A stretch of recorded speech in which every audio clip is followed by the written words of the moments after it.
how to see old Snapchat chats. Hey everyone, welcome back to the channel. If you are new here, don't forget to hit the subscribe button and turn on the notification bell to not miss any updates. So, has your old Snapchat chats disappeared from your Snapchat app? But don't worry, you can download your old Snapchat chats by opening your Snapchat and then go to your profile on the top left. Then go to the gear icon on the top right, scroll down, and then uh, you'll need to search for My Data. It is under Privacy Controls. Tap on it, and you'll see Chat History. Tap on it, and then once it is toggled on, scroll down and hit Next.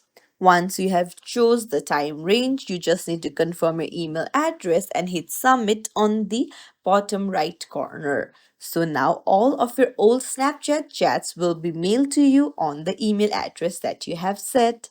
It's as simple as that. If you found this tutorial helpful, don't forget to like and subscribe to our channel for more tips and tricks. Thank you for watching.